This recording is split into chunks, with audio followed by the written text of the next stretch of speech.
Okay? That triggers what code section? 330. 334. Okay. All right? And that's why Janine, I'll put you on the spot. Janine has these beautiful graphics for chapter 5 that she, how long did it take you to put that together, Janine?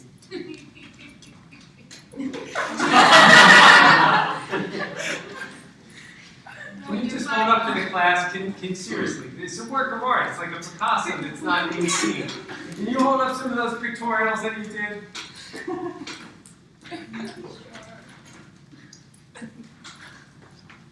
It took me about 5 hours.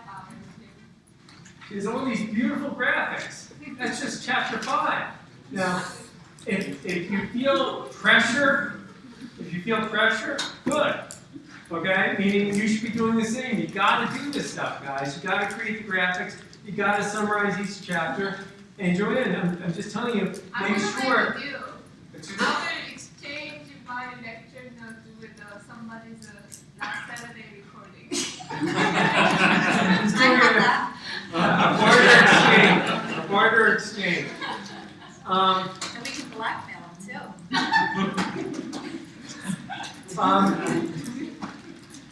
All right, so just keep in mind, Joanne, my point was, we're going to look at 334, not 362. 362 would apply here, not up here anyway. And it wouldn't even apply in this context. Scott? I didn't hear your answer to Kevin's question about basis. I'm saying 334. I know that's code section. What would it be, 800,000? Fair market value. Fair market value, okay. Okay? So the IRS makes out like bandits. Let's say Congress advises. That's IRS didn't have anything to do with this outcome. That's all. So that's question B. Wait, is fair market value for both or just for the Who's both? Who's both? both assets? I got only the gain one. The gain meter would have a fair market value, but what about losses? You tell me. Wouldn't it be just carried over? Doesn't it say, it says if gain or loss is recognized, but no gain, no loss is recognized? Because you're not allowed to have a loss. Let me just reread 334A.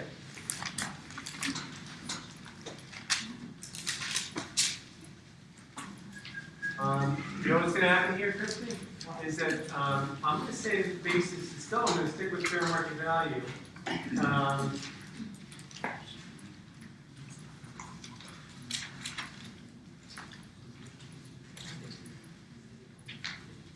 Christie's point is, look, 334A says if the laconic if gain or loss is recognized on the receipt of such property, and you know what I'm going to say to you? And I love saying this. Scratch it out. No. What it's referring to, the gain or loss, is what code section is referring to, 336 or 331? 331. Is gain or loss going to be recognized to Ivan under 331? You can answer yes, it's okay. Yeah. Okay? That's fair market value. Got it. All right, everyone see that? That's been a mistake, but code section 334 refers to gain or loss being recognized, and Chrissy's saying, look, there's no gain or loss recognized on loss acre. In fact, it was disallowed. Are we in agreement? But that's not what 334A is referring to. It's referring to 331. Remember, look at the placement in the code. 331, 332, and 334 all refer to effect on the recipients. Agreed? So it's talking about gain or loss to Ivan. Ivan will experience a gain or loss, right, Fatima? Under 331. So under 334, gain or loss would be recognized. So basis, Scott, is equal to fair market value.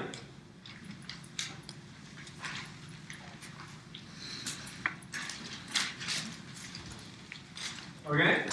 Question. So the basis, both will have the same basis? Who's both? Ivan and Flo.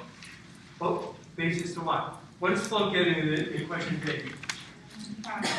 So I don't think you mean that, T. Pardon? I give me your question. Say your question. Well, the basis in Greenacre. Yeah. Too low. So that is 400, right? Oh, I apologize. You do mean your question. Yeah. Yes. I'm getting very punchy here. I'll tell you why I did in class when I'm a little punchy. Atik, yes. What's your authority? Put section 334. A. Right. Atik, right? Flo, I don't have my pens. Flo is going to get that Greenacre, right? She's going to get it, and she needs to know her basis in that, and it's defined under 334A, right? Fair market value. Atik, you're not, yes? Yeah. I just need confirmation because you're looking at your computer like, I'm not sure. But you're sure? Yes. Okay, good. Lost acre, Greenacre, everyone have. Question C. Same as B, except that X distributes Greenacre as cash to Ivan, and Ivan's happy because he's getting again 600,000, which is what he wants. And lost acre, Flo. So we're going to switch our arrows around. Flo is getting the lost acre, and Ivan's getting Greenacre. Alan, being recognized? Yep, To whom? to Ivan. No, to the corporation. The corporation. And what's your authority? 336. Okay, 336 what? Hey, Hey, yep. is the loss now on the distribution, Doyle, to flow allowed? It is allowed, Why? because flow is not a related person. Yes, flow is not a related person. The loss would be allowed. So for your notes, the gain and the loss would be allowed here.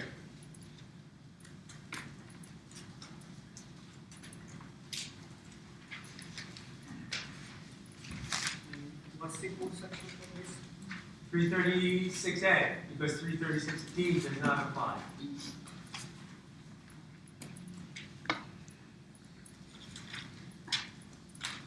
Okay.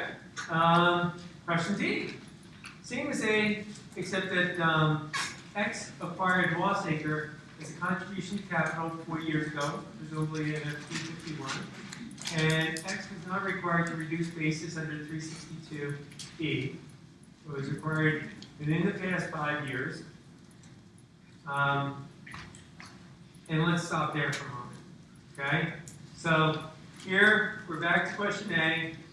And now, don't get nervous, Joanne. Now the property is being distributed just like in question A, but is there, what factually do we know now? Irma, what kind of label would we put to this? Or Sharon, what kind of label would we put to this? What kind of property is this? Disqualified property, right? It was acquired in the past 5 years, right? And it was just acquired, any property is disqualified if it was exempted property acquired by the liquidating corporation in a transaction which 351 applied or contribution of capital during the 5-year period ending on the date of distribution. So it's disqualified property. Agreed? Allie, gain have to be recognized? Yes. Authority? 334, 336A. 336. Beyond. Loss allowed? No, So you disallow the whole loss?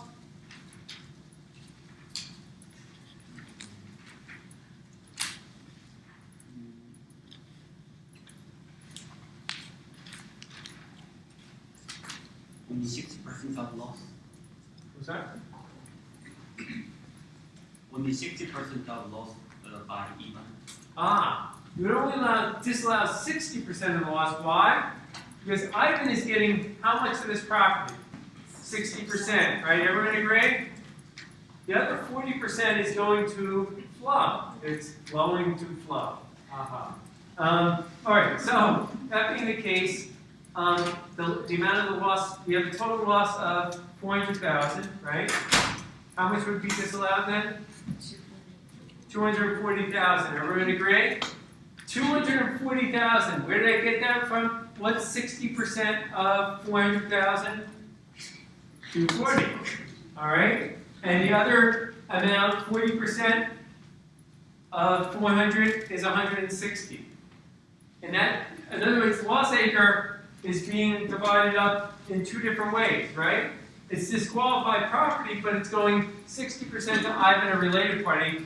And sorry to say this, Christina, that's a no-no, okay? And the other 40% is going to Flo. But there's no disallowance with that property going to Flo, right?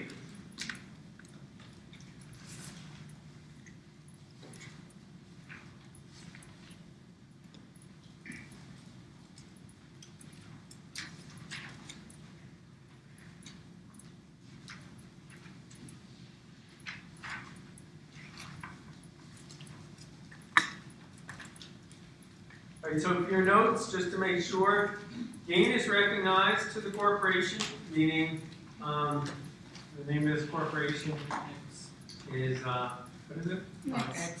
X Corporation. So the corporation has the gain, but of the loss, 240,000 is allowed, 160,000 is, 240 is disallowed, 160 is allowed.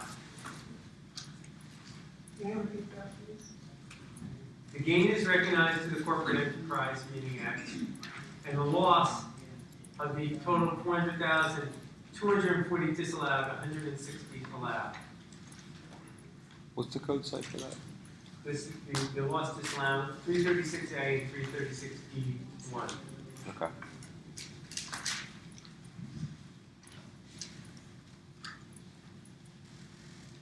Question 8. Oh, second part of the question. But the result has been different if loss acre had a value of $1 million and a basis of 800,000, meaning there's no embedded loss here, right? Is that still disqualified property? Yes, right? In other words, disqualified property, under the definition, doesn't look at whether or not there was any gain or loss embedded in the property. Just if you contributed in the last 5 years, it's disqualified property. Now, Joanne, I got to ask you, when the corporation gets that property vis-a-vis a 351 transaction when it was transferred 4 years ago, what's the corporation's basis in that property? When the corporation gets that property under a 351 transaction 4 years ago, how is the basis in that property determined in the corporation's hands? On a carryover basis, Carryover basis, and what's your authority? 362. You're saying with such lack of conviction. I'm the client, I'm very nervous talking to you now.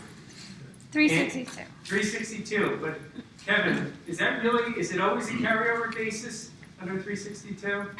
No, because the shareholder or the corporation can make the election to.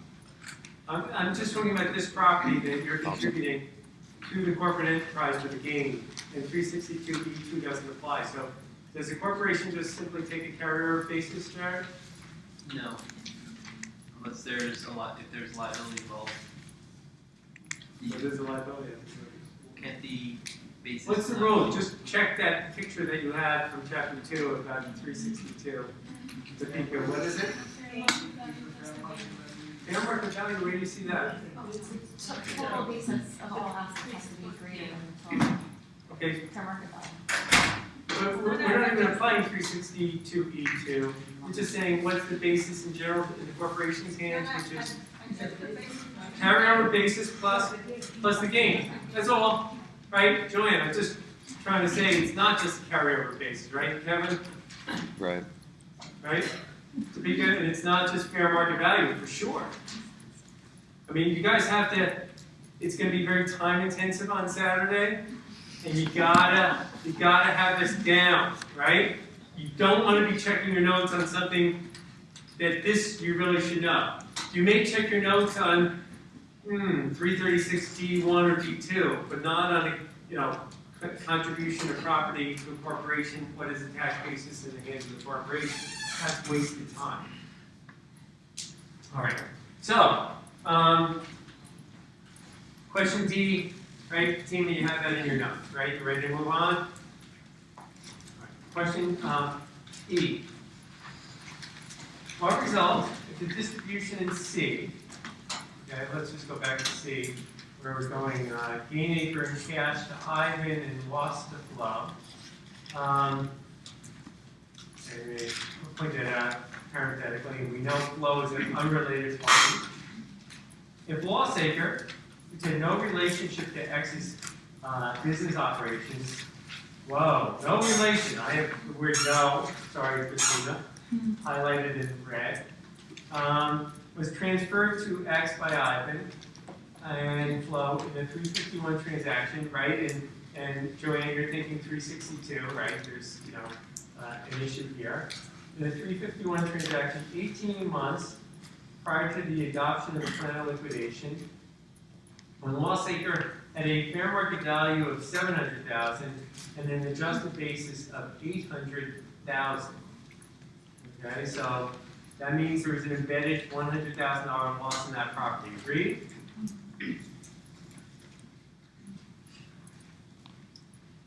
And, as Shakespeare would say, something smells in Denmark, right? Something's wrong here. Or it doesn't look kosher. Assume alternatively that 362E2 did and did not apply to the contribution of loss acre to X. Okay? And keep in mind, will the gain be recognized here, Alan? Yes. Yes, what's your authority? 336A. Okay, everyone agree? We just got a free point or two. Okay? Your summer's already looking better, right? But now, what about the loss? Will that be allowed? And we know that the property loss acre is not going to a related party. So are we under 336D1? No. Everyone agree? Ivan, the related party here, is not getting a piece of that real estate. No dirt here, at least of loss acre to Ivan, right? So the only dirt that's being given, or bad dirt, or possibly tainted dirt, is to Flo. So the question is, will 336D2A apply to disallow the loss? Now keep in mind, D1 disallows the entirety of the loss, okay? Everyone agree? D1 disallows the entire loss. If D1 applies, the whole loss is disallowed in that context, right? What D2 does, if you read the statutory language, D2 essentially eliminates pre-contribution loss. And how does it do that? It does that, if you read the language of 336D2, capital letter A, it essentially reduces the adjusted basis by the pre-contribution loss. All right? So what that does, when you read that language, it reduces the adjusted basis to $700,000. Right? Assuming it applies. I'm going to assume for the moment that in question E, that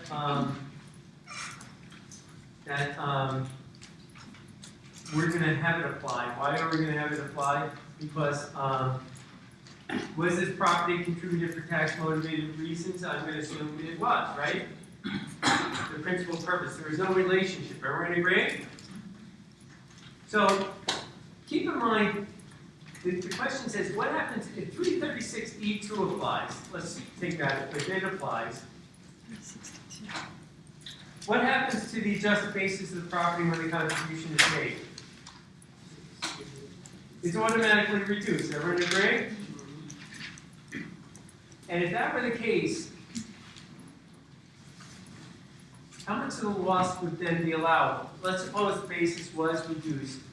The pre-contribution, the basis was reduced on the contribution. What would happen? 400 minus 100. So how much of the loss would be allowable on the distribution of the property to the Flo? 300. Wouldn't $300,000 be allowed? Everyone agree? $300,000 because the property is being, any post-contribution loss, is that allowable under D2? If the property declines in value in the hands of the corporate enterprise, is that loss allowed? Yes. Okay, that loss is allowed, and here, in corporate enterprise, in the hands of the corporation, the value further declined, and it went down from, at the time, 700,000 down to a fair market value of 400,000. So that $300,000 delta is allowable. In 336E2 did not apply, meaning it was a situation where they contributed multiple pieces of property. The same outcome would result. In other words, in this day and age, D2 would eliminate that extra $100,000 loss in any event. So the outcome in question 8, the gain is recognized, and the loss would be limited to the corporate enterprise here to $300,000. Why? Because the post-contribution loss, any losses that happen in the hands of the corporate enterprise, should be allowed here. And that would be the result under 336E2, or under, in this case, 336D2. I'm going to say that 362E2 or 336E2. How did we come to $300,000 loss? Because that's the loss that, when they contributed the property to the corporation, it was worth $700,000. Agreed? Or it was worth, excuse me. Yeah, it was worth $700,000. Agreed? How much did the value decline once it was contributed? Down to, look at $400,000. Now, Larry, you had a question. Why isn't it disqualified property? Yeah, that's my When you say worry. it's not going to related party, so it doesn't matter. Everyone agree? D1 has no application here. Okay, what is the limitation on the loss you said? You said the gain would be recognized. The gain is always recognized, and the loss here, the extra $100,000 of loss, would be limited under either 362E2 if it applied, or if 362E2 did not apply, 336D2 would eliminate that pre-contribution loss. Where does it say it's not a related party? Does flow look related to you? Go ahead, don't look in the book. Does flow look related to this corporate enterprise?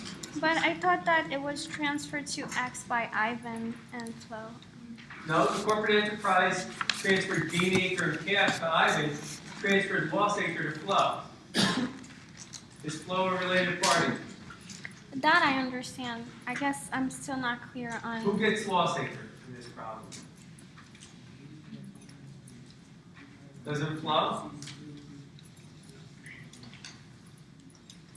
If you read the problem, Jordan, you'll see Flo's getting loss acre.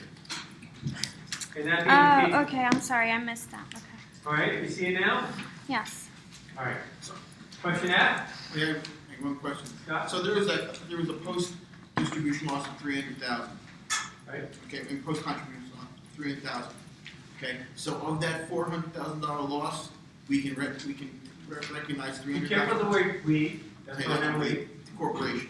It. It can recognize 300,000 of that, and 100,000 is not recognized. You got it. Okay. F.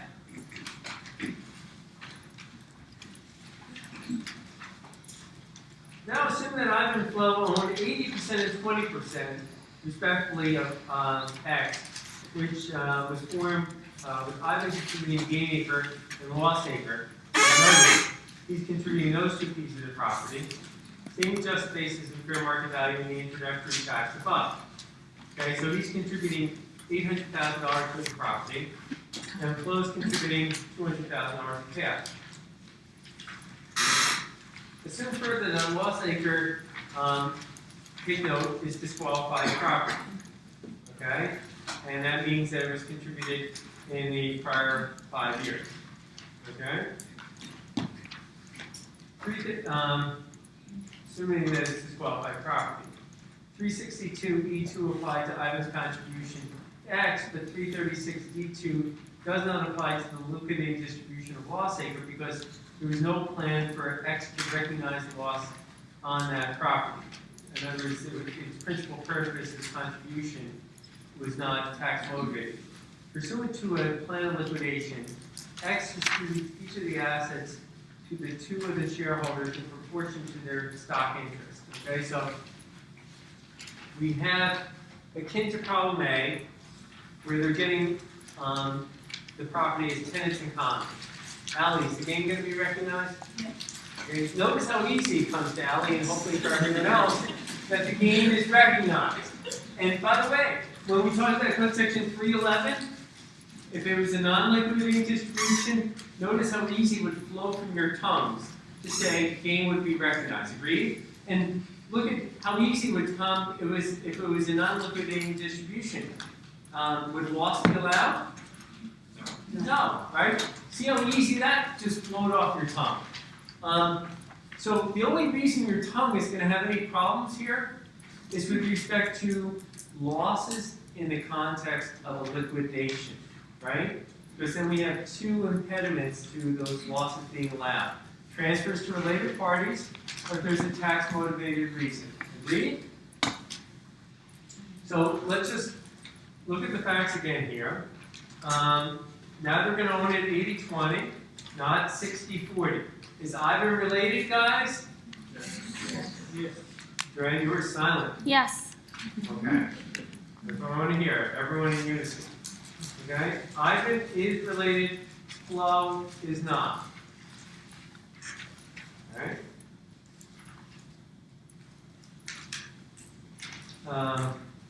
And there was this contribution of Lossacre, which now we're told is disqualified property. That gets us a little unnerved, right? And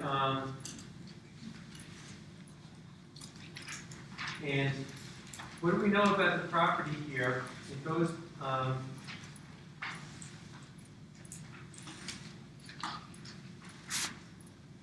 notice that the property, by the way, I'm just making an observation.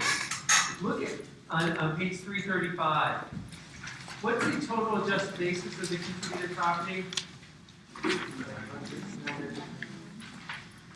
900. And what's his fair market value of the contributed property?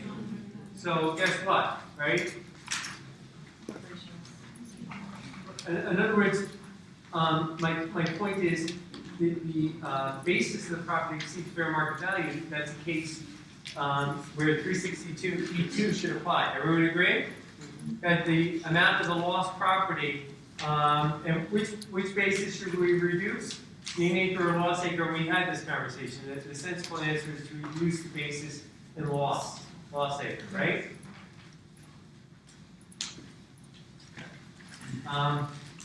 Now, having said that, here's the question.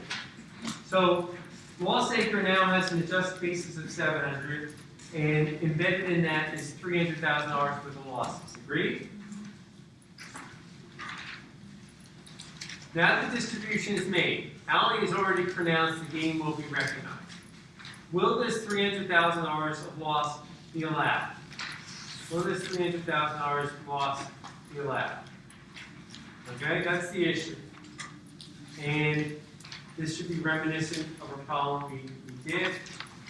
In this case, Paul, you want to, any thoughts here? Will the loss be allowed?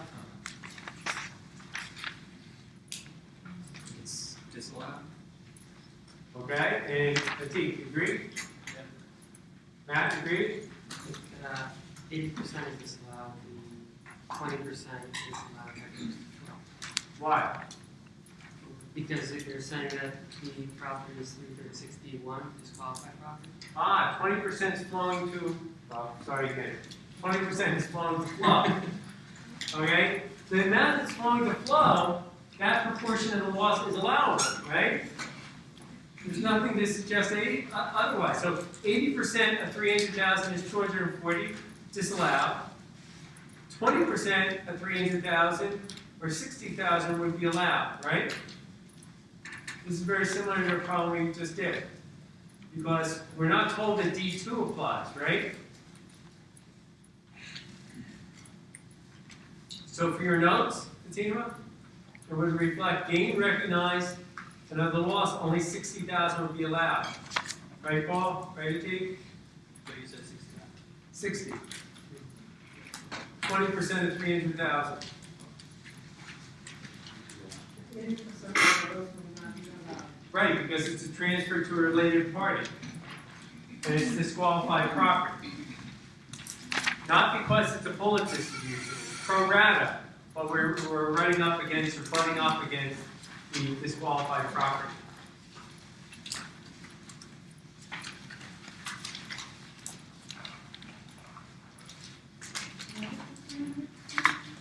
I'm sorry? Say a lot of this word? 300,000 is because under 362E2, Lost Acres has, in the corporation's hands, has a basis of not 800,000, but 700,000. And the difference between the 700,000 and the fair market value of 400,000. All right?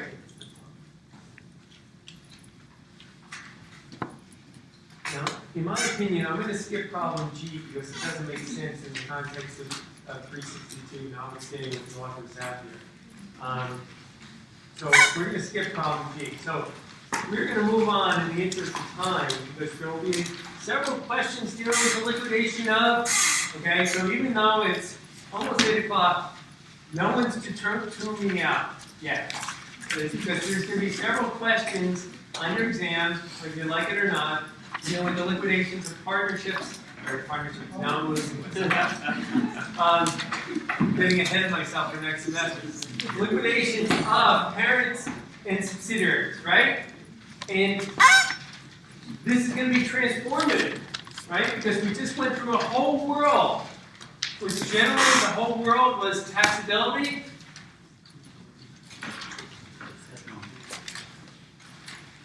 And now, related to, can't stop myself, music, you guys listen to Chris Brown, The Other Side. We're going to the other side, the non-taxable side, okay?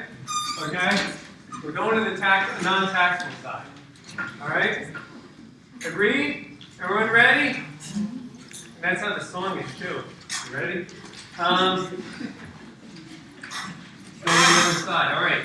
332 and 334 are going to be operative. Notice how this segment of the chapter, guys, is just like what we saw before. Notice the authors, for consistency, have what happens to the shareholders, and then what happens to the corporate enterprise. What happens at the shareholder level? And I know, but not you guys. There's a square here, not a circle, a square. Because now we have a corporation, which is a shareholder, owning another corporation, 332, 334, and then we have certain effects at the shareholder. Okay? What are the effects at the corporate level, the lower level? All right? So, let's just quickly turn. We have to make sure we get through this. Complete liquidation of subsidiaries, 332A. No gain or loss shall be recognized. Okay? No gain or loss shall be recognized. So that's a good thing, for corporations. What basis do they take in the property? They're going to take a carryover basis. And Michelle, you'll be relieved to know that the holding period is going to be taxed. Right, Michelle? 1223.1. Okay? But this world only happens, the other side, so to speak, if there is control, right? And control is similar to what we saw in 368C with 351, right? If we were back to 351, we'd be dealing with issues of control. Yeah, there's another code section at work, but under 332B, it deals with 80%. It doesn't say 80%. It cross-references the consolidated return because it's in 1504. But if you look at 1504, it would be 80%. Okay.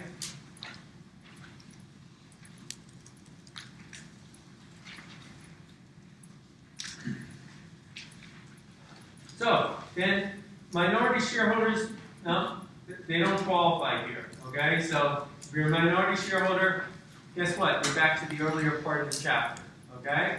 If you're a minority shareholder, you do not get this treatment. You're back to the other side.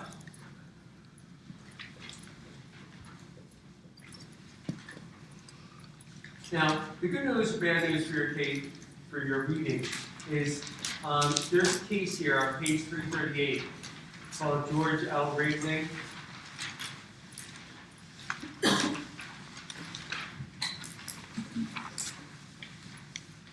And, you know, first of all, I have two reactions to this case. One, I'm not sure why the IRS brought this case. In other words, I understand if taxpayers, this is a case where, well, let me begin with my second point, then my first point. My second point would be, I'm not sure why the authors have this in the case book. Why? Because this is really a factual question. The question is, at what point did these shareholders have 80%? When did the corporate enterprise have 80%? Because when they adopt a plan of liquidation, you have to have 80% to qualify.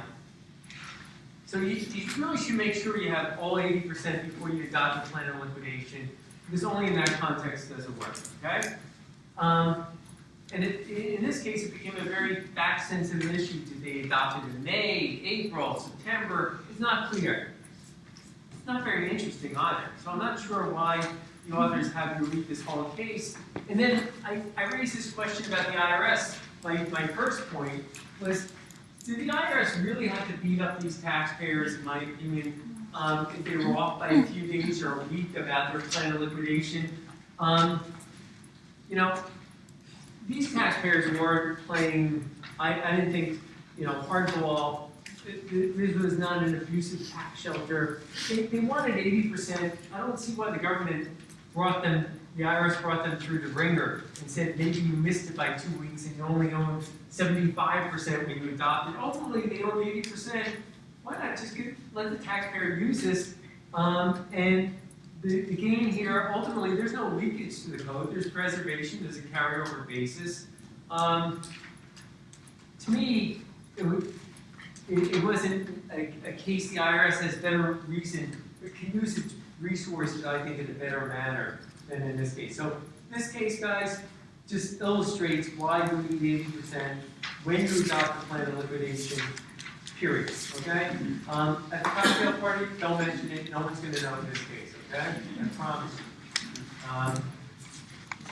Consequences to the liquidating subsidiary. So similarly, just like we saw in the other part of the chapter, here we're going to look at what are the consequences to the liquidating corporation, and generally, does the liquidating corporation have gain or losses? And to the extent the corporation makes distributions to its minority shareholders, okay? If the corporation does make distributions to its minority shareholders, it will have gain or loss. But to the extent it just makes normal distributions to its parent, it makes distributions to its parent, Code Section 337, has non-recognition. No gain or loss shall be recognized to the liquidating corporation on the distribution to the 80% distributing of any property in complete liquidation, which Code Section 332 applies. Okay? And there's a special provision that Congress had to put in there. And by the way, the proposition that, see on the right-hand side of page 345, we talk about distributions of property, and they point out under Code Section 337, the liquidating subsidiary has no gain or loss. Under 332, the recipient corporation has no gain or loss. Notice in the italicized language on 345, the second full paragraph, distributions to minority shareholders, gains and losses will be recognized. What's the authority? 336D3. And I stand corrected to point out that 336D3, gains are recognized, and it points out in the last two sentences that distributions of lost property are another matter. In order to prevent the controlled subsidiary from recognizing losses but not gains by quote-unquote bullet distributions of lost property to minority shareholders, 336D3 provides that no loss shall be recognized to a subsidiary on the distribution of property to a minority shareholder, in which Code Section 332 applies. So again, to wake up, John, you may see a question where distribution of lost property is being distributed to a minority shareholder. Don't be fooled. Losses are going to be disallowed. Okay? An example. Transfers of property to satisfy indebtedness of subsidiary to parent. Once again, there's another called special code section 337B1 that otherwise, in the absence of this code section, if you distribute gain or loss property to satisfy debt that could give rise to gain or loss, Congress essentially said there's non-recognition all the way around. And we'll see the last problem we covered tonight will deal with that issue, the 336B1 issue. Anytime you're dealing with liquidations, or anytime you hear the word non-recognition, Congress has to be careful. Why? Because Congress has to be careful because, remember, Congress is willing to go with non-recognition under the auspices that at some point down the road, gain will be recognized, right? That there's deferral. But if the parent company is a foreign enterprise, or it's a tax-exempt entity, game over. The government loses, right? Subsidiary liquidates into the parent, and the parent's tax-exempt, or foreign enterprise.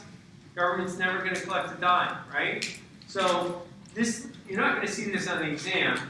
John, you got that? You're not going to see this on the exam. Just be careful that if in circumstances where the parent were going to be tax exempt or charitable, these tax rules are not applied. Right?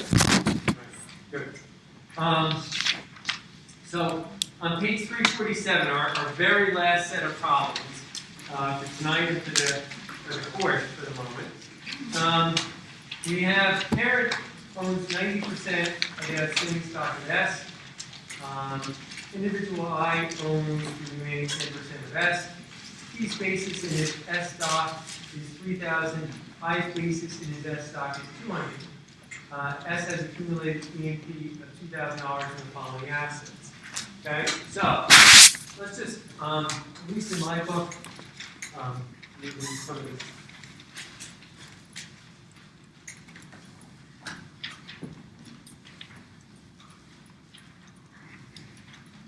I have a little pictorial, hopefully you did one too. We have parent, we have subsidiary,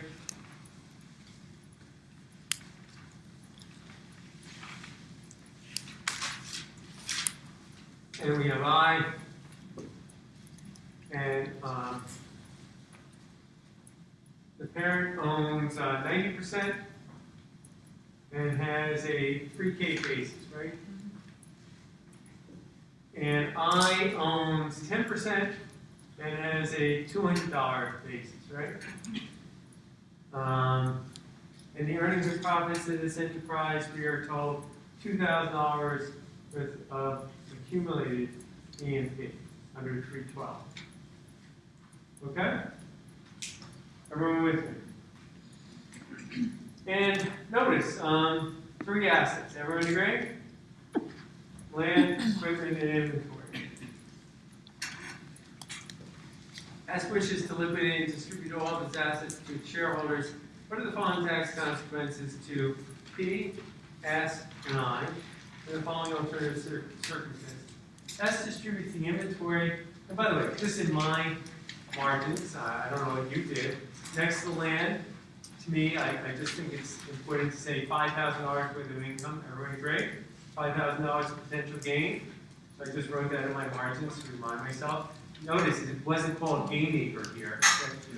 Not everything can be called gain acre and loss acre. So equipment is an embedded loss of $1,500, right?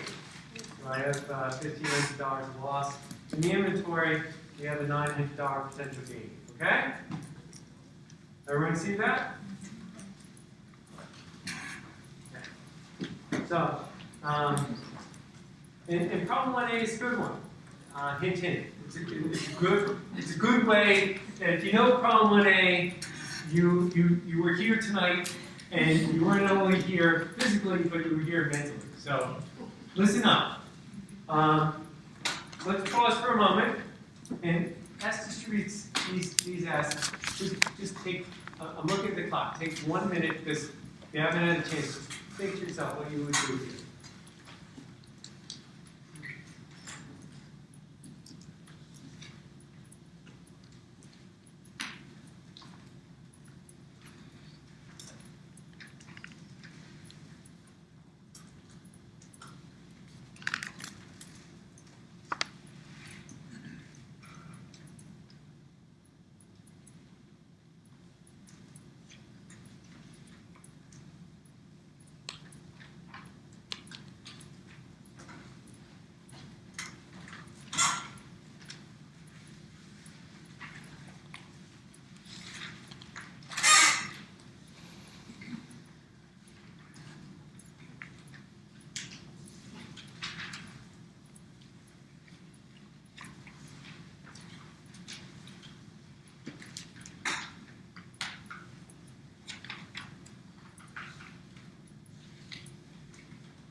Alright, so we both be A, but tax consequences, oh, excuse me, P. You both figure out, I want to know your tax consequences. Hoffman Scott, you be I, and in this case, Deacons and Matt be S. Okay, so let's do some role play here. What affects Shahid Mahbub to P on this liquidation? Does it P have an amount realized here? If so, how much? What's P's amount realized? 6,000. How did you get that? Fair market value, so 8 and 1. Okay, everyone see, P's getting 2 assets, right? P's getting, which 2 assets? Land and equipment worth 9,000. So the amount realized under Code Section 1001, 9,000, basis of 3,000, gain of 6, right? We have to know, is that going to be recognized? Everyone agree? And would that be recognized, Mahbub, Shahid? Say again, Shahid? No. Why not? What's your authority? 332. 332. Is the control test met here? Yes, 90%. What basis Shahid Mahbub would apply to these assets that P now owns? Say again? Carry over. What's your authority? What? 332 doesn't talk about basis. 334 what? B. Gotta be careful, Katina. 334A would be wrong. You're talking about fair market value. 334B. Everybody agree? 334B. When you said the adjusted basis, it's 5,500. Say again? What was the adjusted basis that you said that? Yeah, you said 3,000 earlier. All right. Go slowly. I hear different things. Right? Just The adjusted basis of those 2 assets you said was 5,500, right? I didn't say anything. Originally, when you were filling up the gain. Oh, You okay. said Yeah. yeah, you said amount realized 9, adjusted basis 3. You said Then based on the stock, that's where But P is oh, getting 9,000 of assets, and then its basis of 3,000 in its stock here. Okay? That's where we got the 6,000. P is now getting 2 assets, right? It's getting the land and equipment, and we'll take the basis of 3,000 in the land and 2,500 in the equipment. Agreed? What's my authority? New York, 334B. Okay, so basically, you just take an account with the adjusted base in the head of the corporation. You're just using the fair market value. Doesn't matter. That basis disappears. That $3,000 doesn't mean anything at this moment. Okay, everybody agree? That basis has no relevance in this context. What? I'm sorry, what did you say? All right. Just repeat. This basis means nothing. Zero. Yeah. Yes? Yes. Okay? So, P, are we done? Are we done? P has no gain or loss, right? 332. P has a carryover basis in the asset. Matt, are we done?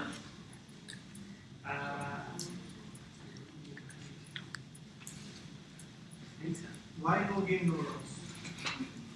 What do you mean, Mike? Because 332 says no gain, no loss. Right? 332A. Matt, are you done? I'm calling you for a reason. I know, I asked me to be in, I'm trying to think. And what do you think? You think that earnings and profits will disappear now? I don't think there is an issue, I mean, well, the EMP, right, the essence cumulative earnings of 2000, I don't think this guy's going over here. Oh, you better think again. The EMP shifts up. What's my Greek get me there? But section 381. The tax attributes will carry over. Matt, how much will we carry up? 90%. Dion says, and he's right, $1,800. In other words, Congress says, look, we're going to liquidate this company, and it's essentially going to be absorbed by T. Agreed? The asset's going to be absorbed, and the earnings and profits will be absorbed, the net operating losses will be absorbed, and the earnings and profits will be absorbed, but not all of them, 90%, because we only have 90% shareholders. So here the adjusted earnings and profits will go up by 1,800, right? Sensible answer? Sensible answer. Great? All right.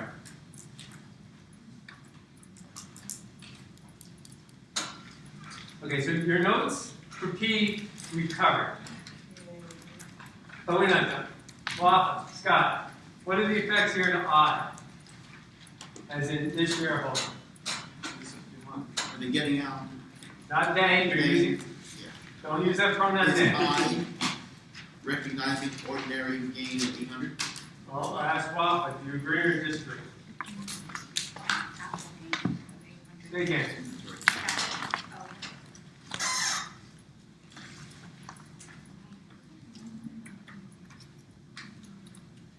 Yeah, I was thinking capital gain, but he's right, it's inventory.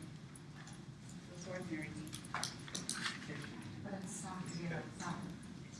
What code section applies? 331? 331A. Oh, okay. And you, Treat it like an exchange. okay, in your role playing, you're taxpayer I, you get this inventory, and your basis, your inventory is worth 1,000, your basis is 200, what are you going to report? 800. Capital or ordinary? Ordinary. Why would you report ordinary? You're giving up stock. But it's inventory that you're receiving that, who cares? They're just paying you an inventory. You're giving up stock. You're position of stock, right? Stock. I'm thinking because I see inventory there. You're thinking too much. It's going to be a tough day on Saturday, but it shouldn't be. It's going to be a tough day anyway. No, but if you put in the time, you're going to do all right. 800 capital gain. Everyone agree? That's when you don't consider the inventory. Who cares? They could have distributed plasma TVs, cash, whatever. I is giving up. Allie has that piece of paper. She's giving up that piece of paper, right? All right. Everyone have that in your notes. $800 capital gain authority. Code section 331. Done? Done? Yeah. S. A T. Matt. What happens to S when S does this disappearing as it's being liquidated? So what happens to it? So take Matt. I'm sorry? So just tell me what is it going to be reported in its final 1120? $900. What kind of gain? Ordinary. Matt, agree or disagree? Done, right. $900 of ordinary income. Why? Because ordinarily under Code Section 337, gains and losses are not recognized, okay, under 337A, but 336A, because this distribution of inventory is being made to I.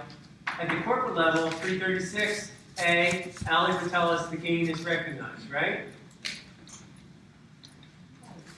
So 336A, they're recognized at the corporate level for 900. Absolutely. 336A, 900,000 would be recognized at the corporate level. What about the land? What about it? They're not gonna recognize. Nothing, no gain, no loss. 337. What happens when we're talking about the EMP and we're talking about how it's 1,800? Right, but that has no bearing, it's just the other 200 will disappear. The other 200 just Just disappears. So, where we gonna put the 800 after those gains? Because then we have. I's gonna report the $800 capital gain on I's Form 1040 Schedule D. And then the 900. That's gonna be reported on the 1120. Oh. All right, you got that, that's important. What's wrong with this here? So, who has the ordinary income line of it? The corporation. Okay. But notice, on the exam, guys, I'm not gonna make it purposely tricky. You're gonna, I'm hoping you're not. Don't trip yourself up. I can't help you. You have to help yourself. Janine will pull out her trusty dusty graphics, right, Janine? And you're gonna be very specific about which picture you apply to which and where you're gonna look, right, Fatima? In the graphics, and you're gonna all pull this together. Right, Irma? Hopefully. Just real quick, I missed the code. On the code, the code section that talks about the EMP moving, what was that again? The 1,800? 380, Code Section 381. 381. The tax attributes carry up to the parent. Since I picked up 800 gain and S picks up 900 gain, isn't that 800 is paying taxes twice? Oh, this is the world of double tax. From the first class, right? There's tax at the department level, tax at the shareholder level. You shouldn't be troubled by that. Right? That's the whole nature of the beast. And don't look for symmetry, right? Because one entity is being taxed on 900 and this one is being taxed on 800, don't look for symmetry.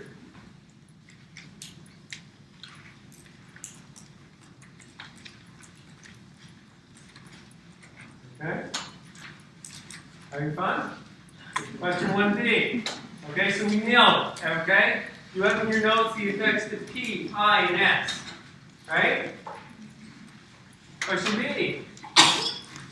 S distributes equipment to I and other assets to P. Okay? So S is distributing the equipment this time to I, and the other assets to P. Okay, let's stop there. Let's go again. The effects here to P, to I, to S. Okay? So, the effects to P, in this case, Tyler and Andrew, what are the effects to P? And then Irina and Michelle, what are the effects to I and Jarrett, because you want to take the effects to S. So the effects to P. Just tell me, Tyler and Andrew. It wouldn't recognize any gain or loss. What's your authority? 337. Again? 337. 332. It's not 337. You're applying the wrong code section, right, Tyler? The effects on the recipient is under 332. The effects to the S is under 337. All right, so just be careful. That's a bad. I'll tell it like it is. That's a bad mistake. You don't want to do that. Today it worked, but tomorrow it might not, or Saturday it might not. Okay, so the answer is P, no gain, no loss. on its distribution here to B, is distributing equipment and other assets to P. We said 332. No gain, no loss. What basis does it have? Carry over. Carry over. What's our authority? 334B, right? Are we done? No. Earnings and profits, right? Code section 381, we're going to carry over 90% of the earnings and profits are $1,800. Agree? Now we're done. Please with P. A1. Irina, Michelle, what affects the I? Irina? The 800. What kind? Ordinary capital. Capital. Okay? And what basis will I have in that property? 800? What was it, Irina? 1,000. 1,000? I thought it was, don't you take isn't it gonna be 800? You take the basis from the What code section are you applying? 331A? 334A, it says what? Fair market value. Not a carryover basis here, right? Because gain or loss is recognized. Okay, so for your notes, $800 capital gain, $1,000 basis is S. That's corporation here. Jared, Pika, any gain or loss here? No gain, no loss. No gain, no loss, you agree? So what's your authority for the loss being disallowed? 336D3. 336D3 would disallow that loss, right? Even though it's being distributed to a minority shareholder, the loss is disallowed. What's our authority? 336D3. What basis? We already said, I already gets a basis of $1,000. Was this the smartest tax move in the world? Doyle, what would you have recommended here? What would you have recommended? This is not a great tax outcome, right? So what would you have told your client to do here? Jared? Sell it and take a loss. Sell it. Sell it to a third party. Unless the property is, not fungible. Have them sell the property, have the corporation recognize the loss, and then just distribute the cash. You don't want to have your name associated with this, right? The company's liquidated and there's lost property. You don't want to tell the client, don't worry about it, and they forfeit the loss when they could have gotten the loss. This is not good tax planning. You're going to be held accountable. And if the client is told about it and they say, no, I want to keep it, I want the ownership in the hands of I, that's one thing. Yes, no again, no loss, what in the court section? 336D3. Question B, question C. What results in B above? If P's basis in his S stock are $30,000, so instead of $3,000, suppose P has a very big tax basis.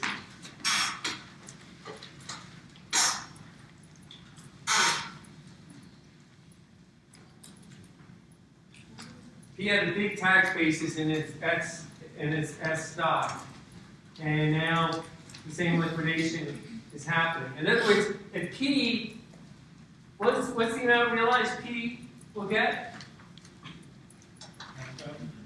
9,000. Everyone agree? What's its tax basis? 30. So it's an embedded $21,000 loss. Everyone agree? If P liquidates S, will P ever get that $21,000 loss? No, right? Then once again, just for dramatic, doesn't matter that they're related. A liquidation, you never get to use this basis here in this context. So that just disappears. So was this good tax strategy? No. That loss just disappears. So it may have been, it's at least something to address with the client that, hey, P, you may consider selling your subsidiary stock rather than liquidating your subsidiary. Doesn't this basis reduce to 8? I don't know what you mean by that. Who's E? Gotta be careful of pronouns. P, sorry, Do you want to continue or not? I don't know. I don't know. Does- Okay. Doesn't he take rather than He, carry over? it, He is, she, a P, don't they take the fair market value in this case? No. Since it would be 362, where's 362 from? because, No, it's not. Strike that from your mind. No 362. We're not even talking about a 351. We're just talking about liquidation now. And now we're talking about 334B and a carryover basis in those assets. Okay, so look, the author's point in question C is just to illustrate that this basis P has in its S stock, which we already know, has no relevance when the subsidiary is being liquidated.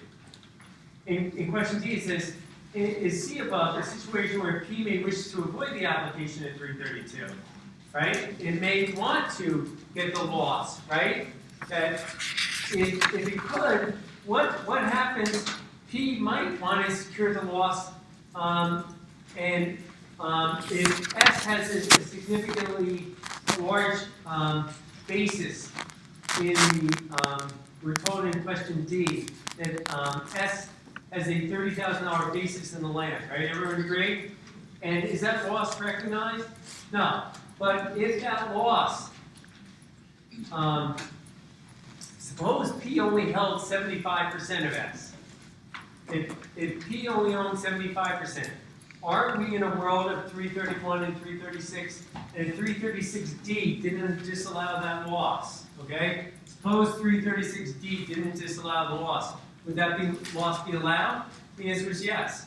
So there might be a reason here that P does not want to own 80%, because if P owns 79%, the subsidiary might be able to get that loss. And that might be a good thing, because it might minimize S's tax burden. I mean, we need to know more facts, but why do the authors have this question here in D is, in some ways, I say tongue-in-cheek, why did they give us 6 or 7 pages on the case on George L. Riggs, Inc.? Okay, they need to justify why they have that whole case here. Just to illustrate that, in that case, it was very important for those taxpayers to have 80%, right? To make sure that it was tax-free, but there might be an occasion where it would make sense for this taxpayer to only have 79%, right? So when this company was liquidated, assuming 336D did not apply, the losses would be allowed here. That's what your notes should reflect. That if less than 80%, the losses here under 336D might be, 336A might allow the losses if 336D did not apply, which it might not. Is your head spinning? Yeah.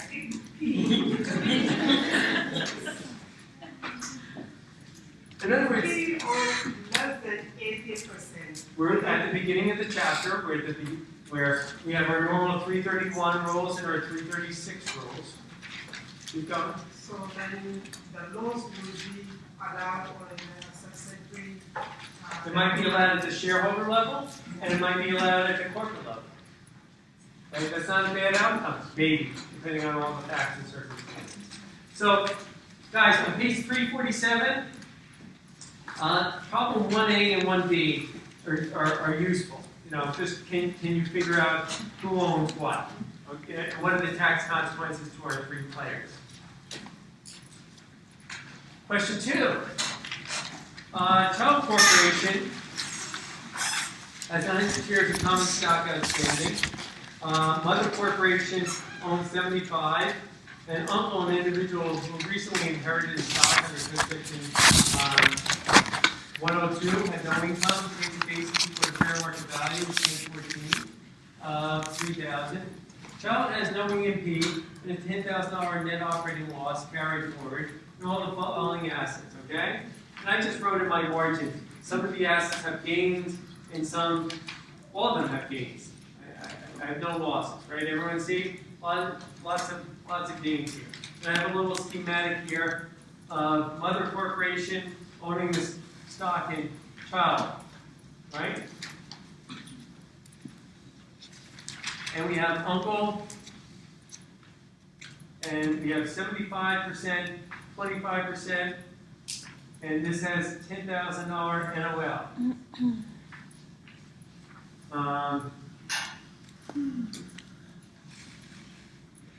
And a $3,000 adjusted basis. And I think that's all we need to know. And of the 75 shares, $1,000 adjusted basis.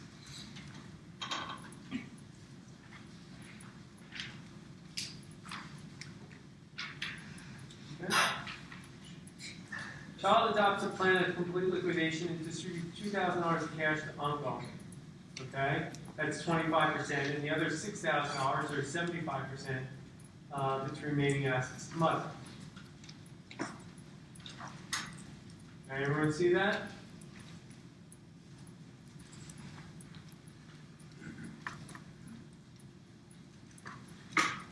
Are we under 332, 337? Or are we under 331, 336, guys? That's important. Where do we go? Take a minute. I'm going to keep my mouth shut because this is hard for me to do. For 1 minute. Come up with your answer.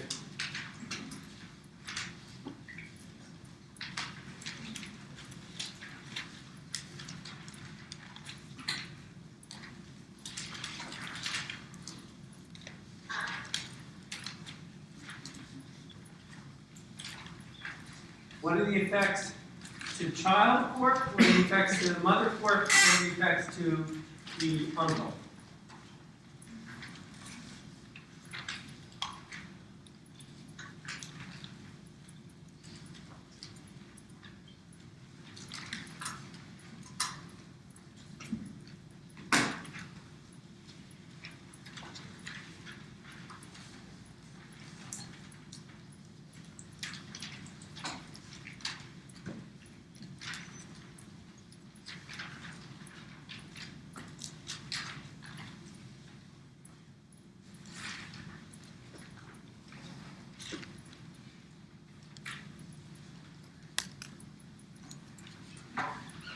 Is this a parent subsidiary? Do these rules apply? No. Okay, can't resist it to say 237. So we're here. We're in this regime, right? Everyone agree? We're in this regime. What are the effects to the child court? What code section applies here? Alan. Gain or loss? Alan? How much? Sorry, I was starting with M, so I didn't have to see. Anyone want to help her? What effect to child court? What code section applies? 336, right? Right? You just go to your little trusty-dusty schematic, 336A.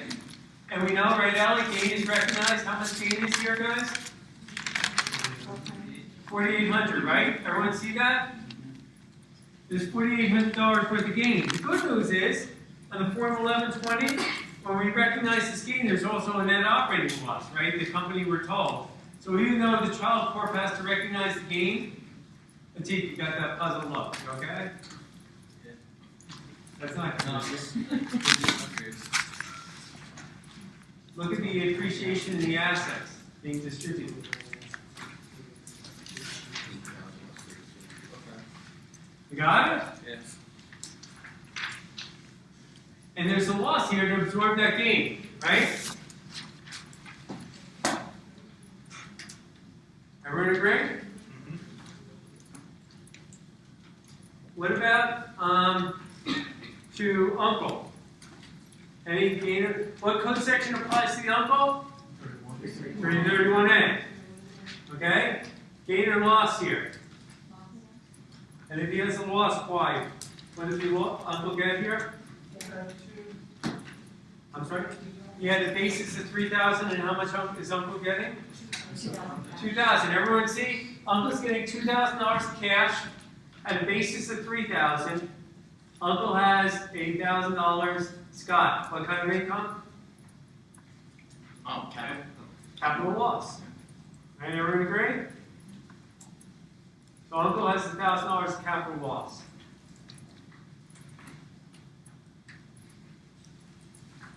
Okay? And then we come to MC. In this case, MC, what code section, guys? Right, 331. Notice, right, Fatima? This whole top part is 331, and this bottom part, 336. All right? And Tyler, you got that? All right? Just make sure where your eyes are going. Don't you have that new cell phone now that you can follow your eye glances? Right? So just pretend this is your cell phone and know where to look. Okay? So with respect to MC, right, guys, has a basis of 1,000. What's going to happen to MC? $5,000 capital gain. Why? MC is getting $6,000 worth of assets, right? Everyone agree?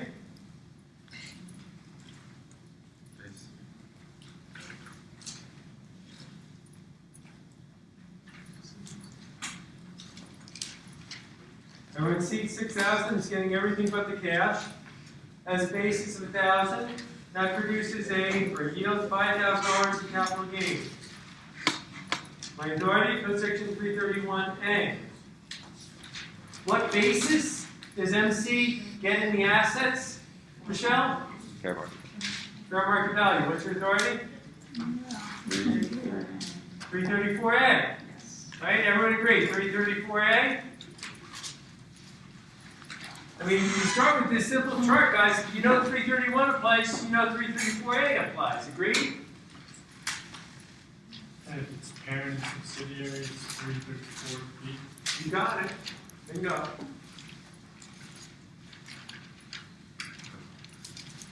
Okay? So, now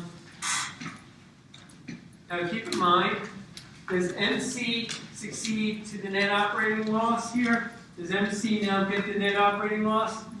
No, because code section 381 does not apply, right? 381 applies in the parent subsidiary context, but that's not our context. Agreed? Everyone agree? We cannot, this net operating loss, whatever remains of it, disappears.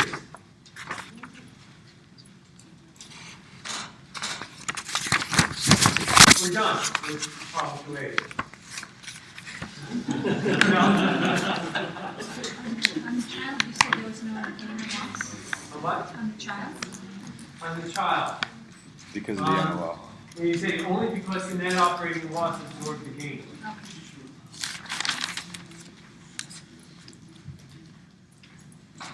To B. Child distributes $2,000 of cash both on redemption of the 25 shares. Redemption. Your brain is thinking what? What code section?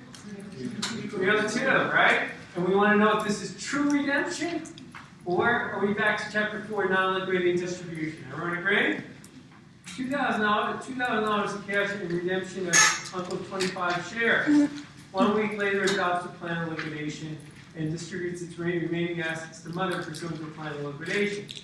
Once again, what are the effects to all these folks? Okay, so let's take, with respect to the uncle. Uncle has what effect? Getting his shares redeemed. Does what code section applies? 302B3, right? Then Schwarzenegger. Gain or loss? Loss. Loss of how much? 1,000. 1,000. Everybody agree? Capital loss. Now, what world are we part of? Parent subsidiary. Parent subsidiary, right? Because uncle disappears and now the mother corporation owns 100% of the child. Agreed? Last I checked, it's going to qualify, right? There's control of it. When the child liquidates, any gain or loss to the child? No, right? Code section 337A, right? No gain or loss to child. What about to the mother corporation? Any gain or loss? No, what's our authority? 332. Everybody agree? And 332 will trigger what peanut butter and jelly code section? 334B, right? Carryover basis and all the assets. And, right, to complete the final product, code section 381, right, is now parent will take the tax attributes, namely the NOL, will now become the parent, right? Under 381. What's wrong, Dion? Is there any change of ownership? Section 382. Is there any change of ownership issue? You raise a good point. Code section 382, which is not relevant to this course, there's a code section 382, when there's a change of ownership, net operating losses do not go to the new owner. In other words, suppose you saw this to this child. Now I'm going to sound like a molester. And you said, gee, I want this child.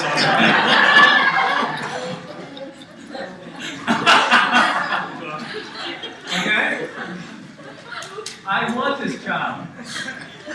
And I want that with the expectation that if I liquidated this child, I was really getting I got to raise all this. Where's the magnet? Where's the magnet? I liquidated this child. I would get rid of all those losses would become mine. And this code section that Dion's referring to called 382 that says you can't do that.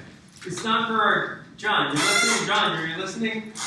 This is not an exam. 382 is not an exam. But Dion, change of ownership. If you own already 90%, there is no change of ownership, right? That's our fact pattern. Or you own 75%. It's only when you don't own more than 50%. So 382 wouldn't apply here, right? So I couldn't resist answering you, but it's not relevant for our exam purposes. But questions in terms of question 2B, the point the audience are making is you can be strategic. You can liquidate a shareholder and then be in a position where then you can, once you liquidate it, be in a parent-subsidiary relationship, and then it can all work out. Okay? Ready to turn the page?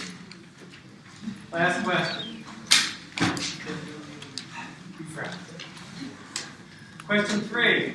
Parent company owns all the stock as subsidiary corporation. Parent has a $1,000 basis in it. Stock also owns S bonds with a basis and face amount of $1,000. S has the following assets. And look, you can see one asset has a big loss, the inventory, and the land has a ginormous, sorry for my vocabulary there, gain, right? Relatively speaking. And P intends to liquidate S, but before adopting the plan of liquidation, it's going to be a little cagey here, because it's going to try to use the inventory to satisfy its debt to P. And the next day, P liquidates. So it's going to try to use the inventory to satisfy the debt and secure that loss, right? And we're not going to belabor this point. The code section 337B1.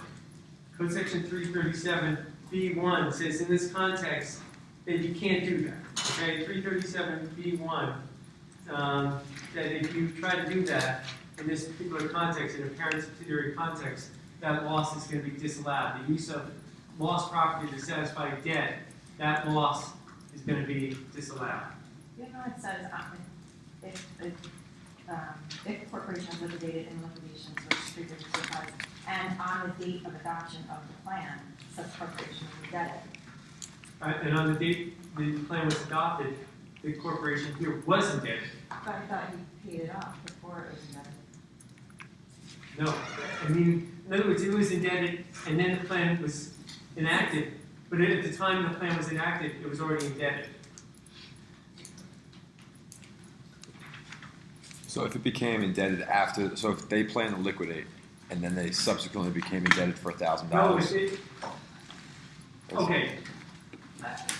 That might work. I got to think about it. This is the exact quintessential thing Congress was looking for taxpayers to avoid, is to try to be in a position where there's already a pre-existing debt, And then they say, gee, hold out the plan of liquidation and we'll strategically target the lost property to satisfy the debt and try to secure the loss. Think about it, because otherwise your classmates may slash your tires, Christy. And we can, let's leave it like this. Now, let me just talk to you again about Saturday, because this is my last hurrah here in front of you. And if I seemed a little punchy, it's like I don't know what to do with myself. I do not begin teaching again until some of you have to endure me with respect to partnership tax. So I don't know what I'm going to do with myself in the next 2 months, although I have some good ideas.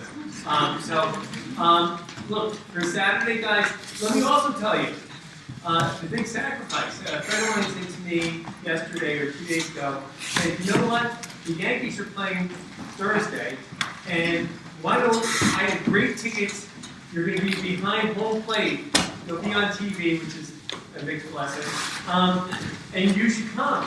And I said, no. My students have an exam, and I have to be available. And I will not, I will sacrifice the game to be at your beck and call. So guys, if you do have questions over the next few days, don't be bashful, make good use of it. I will see everyone Saturday. Matt, you have a question? Format's going to be very similar. You have to worry about everything. Okay, don't listen to Fatima. Don't play the Bob Marley song, okay? Be nervous, but work hard. If you have any questions, let me know, Matt. I didn't actually answer my question. My question would be, do the same thing with the problem, implement the add, and then the multiple choice? Yeah, I think so. Something like that, yes. All right, so listen, guys, have a good night. Again, questions, let me know. Saturday, plan for brunch. Plan for a lot of excitement the first 3 hours, and I'll see everyone after that.